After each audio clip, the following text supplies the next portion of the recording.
तो हेलो प्यारे तो हेलो प्यारे बच्चों welcome back to I Smart Study Point. तो देखिए अपना चैप्टर नंबर 1 चल रहा था ठोस अवस्था solid state class 12th chemistry में। तो इसका आज हम लेक्चर नंबर 7 बनाएंगे, ठीक है। इससे पहले मैंने 6 लेक्चर बनाए हैं, तो यदि आप लेक्चर 1 से देखते हुए आ रहे हैं तो मेरी गारंटी है कि आपको एक भी शब्द इसमें रटने की ज़रूरत नहीं पड़ी होगी, एक भी शब्द रटने की ज़रूरत नहीं पड़ी होगी, ठीक है। तो आप लेक्चर 1 से देखिए, उन सभी 6 लेक्चर का लिंक डिस्क्रिप्शन बॉक्स में आपको मिल जाएगा। लेक्चर 1 से अगर आप देखते हैं तो मैं आपको 101% गारंटी देता हूँ कि आपको एक भी शब्द रटने की ज़रूरत नहीं पड़ेगी, ठीक है। चलिए इसको स्टार्ट करते हैं। आज का ये टॉपिक है अपने पास कि स्टाइसोमेट्रिक दोष तथा अस्टाइसोमेट्रिक दोषों को उदाहरण सहित समझाइए या फिर परिभाषित कीजिए, ऐसे आपसे क्वेश्चन करता है।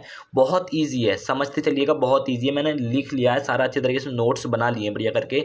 आपको समझाने में बिल्कुल चुटकी लगने वाली है और आपको इजीली क्लियर ये हो जाएगा बहुत इजीली। आइए करते हैं। तो देखिए पहला आपने स्टाइसोमेट्रिक दोष, ये क्या होता है। देखिए जब किसी ठोस क्रिस्टल में, ठीक है, मैंने आपको देखिए क्रिस्टल पढ़ाया था लेक्चर 1 में, पता नहीं लेक्चर 2 में पढ़ाया था शायद, तो मैंने उसमें आपको क्रिस्टल पढ़ाया था। तो क्रिस्टल में क्या होता है कि क्रिस्टल या तो अणु, परमाणु, आयन, इन सबसे मिलकर बना होता है, ठीक है। क्रिस्टल जो होता है अपना क्रिस्टल, ठीक है, जिसे ठोस बोलते हैं हम। तो जब किसी ठोस क्रिस्टल में धनायन तथा ऋणायन की संख्या में कोई परिवर्तन नहीं होता। अब क्रिस्टल अणु, परमाणु, धनायन, ऋणायन इन सबसे मिलकर बना होता है। तो यहाँ पे उसने धनायन और ऋणायन की बात की है कि जब किसी ठोस क्रिस्टल में धनायन तथा ऋणायन की संख्या में कोई भी परिवर्तन नहीं होता तो उसे हम स्टाइसोमेट्रिक दोष कहते हैं। यह 2 प्रकार का होता है। अभी इसको बताएंगे कौन कौन से होते हैं 2 प्रकार के, देन आपको क्लियर करेंगे, ठीक है। देखिए जैसे अपने पास ये क्रिस्टल है, ठीक है, ये क्रिस्टल है, ठीक है, क्रिस्टल है ये। तो इसमें देखिए जितने धनायन है ठीक उतने ही ऋणायन है, ठीक है। समझ आई बात, मतलब इस क्रिस्टल में जितने धनायन है ठीक उतने ही ऋणायन है। और अगर इनकी संख्या में कोई भी परिवर्तन नहीं होता है, क्या होता है कि ये धनायन और ऋणायन जो होते हैं मूव करते रहते हैं, इधर उधर घूमते, मतलब इधर उधर होते रहते हैं ये, और अपने स्थान से गायब भी हो जाते हैं, ठीक है। क्या हो जाते हैं? गायब, अपने स्थान से गायब भी हो जाते हैं और ये इधर उधर मूव भी करते रहते हैं, ठीक है। तो अगर इनकी संख्या में मतलब कोई भी गायब नहीं है, जितने इसमें टोटल हैं और इनकी संख्या में अगर हम कोई भी परिवर्तन नहीं करते हैं, यानी कि मैंने यहाँ से मान लो इसको एक निकाल लिया, यहाँ से ये बाहर आ गया, ठीक है, क्योंकि अपने स्थान से गायब हो सकता है, तो एक ये बाहर आ गया, यहाँ पे क्या हो गया, अब गायब हो गया। तो अब इनकी संख्या में मैंने परिवर्तन कर दिया कि इसमें से ये एक बाहर आ गया, ठीक है, तो इनकी संख्या में परिवर्तन हो गया ना, ठीक है। लेकिन अगर मैं इनकी संख्या में परिवर्तन नहीं करूंगा, जितने थे उतने ही रहेंगे, तो इसे ही बोलते हैं हम स्टाइसोमेट्रिक दोष। समझ आई बात। अब ये स्टाइसोमेट्रिक दोष 2 प्रकार का होता है। कौन कौन सा होता है 2 प्रकार का दोष? एक होता है अपने पास शॉर्ट की दोष, ठीक है, कौन सा? एक होता है अपने पास शॉर्ट की दोष, ठीक है, और एक अपने पास होता है फ्रैंकल दोष। क्या? फ्रैंकल दोष, ठीक है। इनके ऊपर मैंने वीडियो बना दिया है, ठीक है, तो इसलिए मैं इन दोनों को इसमें क्लियर नहीं करूंगा। स्टाइसोमेट्रिक दोष 2 प्रकार का होता है, शॉर्ट की दोष और फ्रैंकल दोष। तो इन दोनों पे मैंने वीडियो बना दिया है, वो भी 2 बार, तो इसका लिंक भी आपको डिस्क्रिप्शन बॉक्स में मिल जाएगा, जाके तुरंत आप देख लीजिए, ठीक है। तो इन दोनों का लिंक डिस्क्रिप्शन बॉक्स में। देन आते हैं हम आगे, और आपको उदाहरण भी सहित मैंने समझाए हैं उसमें भी।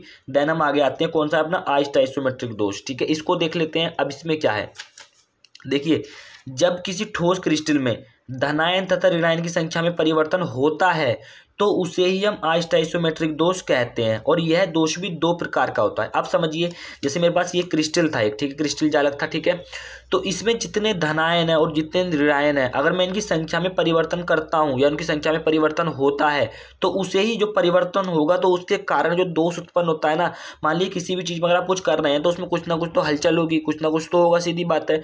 तो ऐसी जब हम इनकी संख्या को चेंज करेंगे तो इसमें कोई एक दोष उत्पन्न होगा। कौन सा दोष उत्पन्न होगा? उसे ही बोलते हैं हम अस्टाइसोमेट्रिक दोष। यानी कि इसमें मान लीजिए अभी जैसे जितने इसमें मान लीजिए 6 धनायन है और 6 ऋणायन है, अब मैं इनकी संख्या को चेंज कर देता हूँ, 7 धनायन कर देता हूँ और 7 ऋणायन कर देता हूँ, तो जो दोष उत्पन्न होगा वो अपना अस्टाइसोमेट्रिक दोष होगा। समझ आई कि जब किसी ठोस क्रिस्टल में धनायन है ऋणायन की संख्या में परिवर्तन होता है तो उसे ही हम अस्टाइसोमेट्रिक दोष कहते हैं। और यह दोष 2 प्रकार का होता है।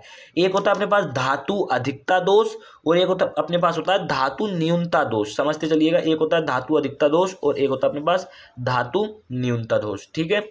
तो देखिए मैंने लिख लिया है, पहला है अपने पास धातु अधिकता दोष, धातु न्यूनता दोष मैंने नीचे लिख लिया है, ठीक है। तो हम पहले इसको पढ़ेंगे, चलिए पढ़ते हैं, ठीक है। तो देखिए धातु अधिकता दोष में क्या है कि यह दोष तब उत्पन्न होता है, कब? जब एक ऋणायन अपने जालक बिंदु को छोड़कर एक छिद्र बनाता है। क्या बनाता है? एक छिद्र का निर्माण करता है। छिद्र माने होता है छेद, ठीक है, एक छिद्र का निर्माण करता है तथा उस छिद्र में एक इलेक्ट्रॉन आ जाता है जिससे क्रिस्टल विद्युतीय उदासीन बना रहता है, ठीक है। अब समझिए बात, जैसे मान लीजिए अपने पास एक क्रिस्टल है, था ना, यही तो क्रिस्टल था अपने पास, ठीक है। अब क्या है कि ये तो अपने धनायन तथा ऋणायन हो गए, ठीक है, क्या हो गए, धनायन तथा ऋणायन हो गए। और देखिए जैसे ये क्रिस्टल, ये जो अपने पास मान लीजिए ये धनायन है, ठीक है, ये धनायन है, तो इसके अंदर का जो जितना भी स्थान है, ठीक है, स्थान है, इसे बोलते हैं हम जालक बिंदु स्थल, ठीक है, क्या बोलते हैं, जालक बिंदु स्थल। तो यहाँ पे क्या बोला कि यह दोष तब उत्पन्न होता है जब एक ऋणायन, आप खाली ऋणायन की बात करिए, जब एक ऋणायन अपने जालक बिंदु को छोड़कर, अब ये जालक बिंदु हो गया भाई, ये तो जालक मतलब ये तो पूरा जालक हो गया ना, और जो ये इतना पॉइंट है, अब ऋणायन की बात कर रहा है तो ये लेते हैं, जो ये इतना पॉइंट है ना, ये इतना पॉइंट, इसे बोलते हैं हम जालक बिंदु। तो अगर कोई भी ऋणायन अपना जालक बिंदु छोड़ता है, यानी कि मान लीजिए ये ऋणायन है, ये जो ऋणायन मान लीजिए यहाँ पे आ गया, ये अंतराकाशी स्थान होता है, ये जालक बिंदु स्थान को छोड़ के जितना भी स्थान होता है ये अंतराकाशी स्थान होता है, यानी कि जितना भी आपको ये स्थान दिख रहा है ये सब ये अंतराकाशी स्थान है, और ये अपने पास क्या है, जालक बिंदु। तो अगर इस स्थान को छोड़कर वो किसी स्थान पे चले जाता है, ठीक है, अब समझिए, बिंदु को छोड़कर एक छिद्र का निर्माण करता है। अब मान लीजिए जब वो इसे छोड़ेगा तो यहाँ पे एक छिद्र बन जाएगा, इस टाइप का एक छिद्र नहीं बन जाएगा, अरे भाई जब वो यहाँ से हट के यहाँ पे आ गया तो यहाँ पे एक छिद्र बना होगा, ये वाला छिद्र। तो अगर इस छिद्र में एक इलेक्ट्रॉन आ जाता है, क्या आ जाता है, एक इलेक्ट्रॉन बोला नहीं, तथा उस छिद्र में एक इलेक्ट्रॉन आ जाता है जिससे क्रिस्टल विद्युत उदासीन बना रहता है, यानी कि ये जो क्रिस्टल है, जैसे इसमें इलेक्ट्रॉन, जैसे ही ये ऋणायन अपना स्थान छोड़ेगा तो इस बिंदु में एक इलेक्ट्रॉन आ जाता है, और इस इलेक्ट्रॉन के कारण जो ये क्रिस्टल है वो विद्युतीय उदासीन बना रहता है। समझ आई बात, कि यह दोष तब उत्पन्न होता है जब एक ऋणायन अपने जालक बिंदु को छोड़कर, यानी कि एक ऋणायन है, इसने अपना जालक बिंदु छोड़ दिया, और जैसे ही अपना जालक बिंदु छोड़ता है तो इसमें एक इलेक्ट्रॉन आ जाता है, और इलेक्ट्रॉन आ जाने के कारण ये जो क्रिस्टल है अपना, ये विद्युतीय उदासीन बना रहता है। समझ आई बात, बहुत ईजिली आपको क्लियर हुआ होगा, क्योंकि इससे ज़्यादा क्लियर आपको कहीं मिलेगा ही नहीं पूरे यूट्यूब पे। समझ आई बात। दूसरा क्या था अपना, दूसरा था धातु न्यूनता दोष, ठीक है, दूसरा कौन सा था, धातु न्यूनता दोष, ठीक है। अब क्या देखिए, समझिए बहुत इजी है, ये भी बहुत इजीली हम इसको क्लियर कर सकते हैं। सॉरी गाइज, आपको बैकग्राउंड में शोर सुनाई दे रहा होगा, थोड़ा बच्चे होते हैं तो थोड़ी वीडियो शूट करने में हमें प्रॉब्लम होती है। चलिए इसको पढ़ते हैं। ये क्या है कि यह दोष उस समय उत्पन्न होता है जब एक धनायन अपने जालक स्थान से गायब रहता है तथा जालक में उपस्थित अधिक ऋणायन अपने से उच्च आवेशित धनायन के द्वारा, समझिए ध्यान से, संतुलित होकर विद्युत उदासीन हो जाता है। देखिए एक बार, यह दोष कब उत्पन्न होगा, जब एक धनायन अपने जालक स्थान से गायब रहता है। मैंने बोला था ना कि ये धनायन ऋणायन गायब हो जाते हैं, तो अब ये दोष कब उत्पन्न होगा, जब एक धनायन अपने जालक स्थान से गायब रहेगा। मान लीजिए मैंने इसको गायब कर दिया अपने स्थान से, इसको मैंने यहाँ कर दिया, या आप यहाँ अंदर भी कर सकते हैं, कोई दिक्कत नहीं है, लेकिन ये अपने जालक स्थान से क्या हो गया, यहाँ से गायब हो गया, ठीक है, क्या हो गया, गायब हो गया, ठीक है। तो अब देखिए, जब भी ये संयोग करेंगे धनायन ऋणायन, तो प्लस माइनस से संयोग करेंगे, माइनस वाला माइनस से नहीं करेगा और प्लस वाला प्लस से नहीं करेगा, ठीक है। नेगेटिव और पॉजिटिव होते हैं तभी ये दोनों एक दूसरे से संतुलित होते हैं, ठीक है ना, नेगेटिव और पॉजिटिव, ठीक है। तो अब देखिए, यह दोष उस समय उत्पन्न होता है जब एक धनायन अपने जालक स्थान से गायब रहता है, यानी कि एक धनायन अपने जालक स्थान से गायब रहता है एंड तथा जालक में उपस्थित अधिक ऋणायन। भाई जब यहाँ से देखिए, अब मान लीजिए इसमें तो मैंने आपको बताया था कि जितने धनायन होंगे उतने ही ऋणायन होंगे, बताया था ना, लेकिन आपने क्या करा कि यहाँ से एक धनायन क्या कर दिया, गायब कर दिया। भाई ये हमने यहाँ पे आ गया हमारा, यहाँ से गायब कर दिया, तो अब इसमें धनायन की संख्या कम हो गई ना, 1 2 3 4 5, धनायन की संख्या कितनी बची, 5, लेकिन ऋणायन की कितनी है, 1 2 3 4 5 6, ऋणायन की तो ज़्यादा हो गई ना, समझ आई ना बात। तथा जालक में उपस्थित अधिक ऋणायन, बोला ना उसने, जालक में उपस्थित अधिक ऋणायन अपने से उच्च आवेशित धनायन के द्वारा, यानी कि इसमें जालक में जो ज़्यादा ऋणायन बचे हैं वो अपने से उच्च आवेशित धनायन के साथ, यानी कि इनका ये जो धनायन होंगे, इनका जो आवेश होगा वो इन ऋणायन से ज़्यादा होगा, क्या होगा, ज़्यादा होगा।